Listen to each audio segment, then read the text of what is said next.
Connecte-toi, petit micro. C'est bon? Tous les partis politiques...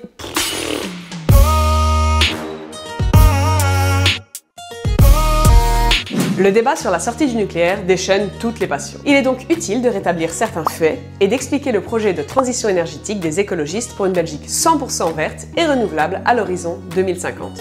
Quel est le débat? On assiste aujourd'hui à de vifs débats, pour ou contre le nucléaire. Mais vous savez, moi je crois pas qu'il y ait de bonnes ou de mauvaises situations. Alors qu'en réalité, au moins 5 des 7 réacteurs nucléaires belges fermeront dans tous les cas d'ici 2025. Ils sont tout simplement arrivés en fin de vie. Goodbye, my lover. Goodbye, my friend. Tous les partis politiques francophones ont confirmé cette sortie lorsqu'ils étaient au pouvoir pendant 17 ans. La sortie du nucléaire en 2025. Je maintiens cet objectif avec détermination. Pendant 17 ans. C'est long. C'est long. Même l'exploitant, Engie Electrabel, a complètement tourné la page du nucléaire et se prépare à démanteler les réacteurs. Ils veulent investir dans le renouvelable. En fait, personne de sérieux ne propose de construire de nouvelles centrales nucléaires en Belgique. Genre, vraiment, personne ne dit ça. No one. Personne de sérieux. Ok, après, il y a des fous, hein, j'y peux rien, moi. Mais alors, de quoi parle-t-on? La seule question encore théoriquement entrouverte, c'est la prolongation de 2 réacteurs, Tihange 3 et Doel 4. Ces 2 réacteurs, c'est ce qui acte 2 fois. Ces 2 réacteurs représentent, selon Elia, une puissance de 1 gigawatt, soit seulement 2 à 4% de la consommation d'énergie totale en Belgique. Bref, le moins qu'on puisse dire, c'est que l'impact de cette décision est plus proche de peloup que de plouf plouf plouf plouf. C'est un raz-de-marée. Prolongation ou non, ce ne sera jamais la baguette magique qui permettra de sauver le climat. Pour garantir notre sécurité d'approvisionnement à court terme et à cause du retard accumulé au cours des 20 dernières années dans le développement du renouvelable, il faudra d'office des centrales au gaz temporaires. Quid des émissions de CO2? Mais oui, quid des émissions de CO2? Eh bien, la lutte contre le dérèglement climatique est dans l'ADN des colos. Dans tous les gouvernements, nous avons inscrit l'objectif de neutralité carbone. Alors que le programme 2019 du MR prévoyait 9 centrales au gaz, disons qu'on a réussi à limiter la casse. Pour nous, c'est clair. Les centrales à gaz, c'est le moins possible, le moins longtemps possible. Notre combat pour le climat, et c'est bien logique, se joue à tous les niveaux de pouvoir, et y compris au niveau européen. Et ce combat porte ses fruits. Avec le système ETS, l'Union européenne s'est fixé une limite maximale d'émissions de gaz à effet de serre. On est donc certain de ne pas excéder les émissions de CO2 du continent.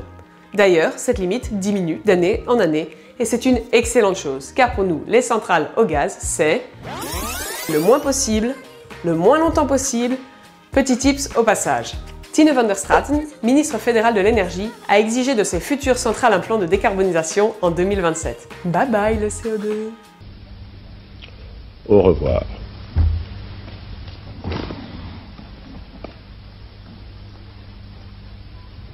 L'année passée, Engie a commandé une étude pour calculer les émissions de CO2 des différents scénarios de prolongation du nucléaire.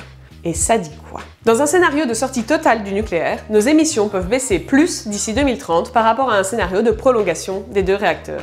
Résultat des courses, si on est vraiment sérieux à propos de la lutte contre les dérèglements climatiques, on a tout intérêt à sortir du nucléaire et à investir massivement dans le renouvelable. Les études montrent qu'une prolongation au-delà de 2025 freinerait les investissements dans le renouvelable et le bureau du plan a estimé les pertes de l'éolien et du photovoltaïque à 100 millions d'euros. Combien? L'objectif qui mobilise toutes nos forces est donc de construire une Belgique 100% renouvelable et zéro carbone d'ici 2050. Alors oui, nous devons accélérer considérablement le tournant énergétique, opérer un Energy Switch, et peut-être que je le dis un peu plus frousse parce que c'est ridicule, non? Energy Switch.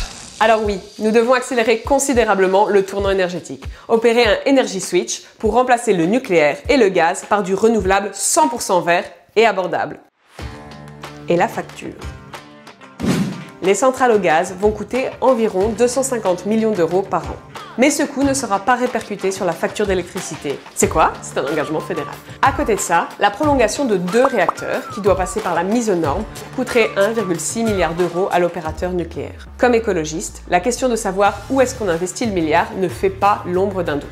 Non pas dans une infrastructure du passé, mais au service des énergies du futur. tout en protégeant entreprises et consommateurs contre les surcoûts. En ce moment, partout en Europe, les prix de l'électricité et du gaz augmentent avec la relance de l'économie. Mais attention, ça n'a rien à voir avec la sortie du nucléaire en Belgique. Et donc il est absolument faux de faire croire aux gens n'importe quoi, de leur faire croire que la prolongation de 2 réacteurs nucléaires tomberait du ciel et ne leur coûterait rien du tout. C'est faux, c'est absolument faux. Sinon, les sources d'énergie dont le prix ne cesse de chuter ces dernières années, c'est le vent et le soleil. Du coup, plus la part du renouvelable augmentera dans notre mix énergétique, et mieux nous sommes protégés en Belgique contre la hausse des prix.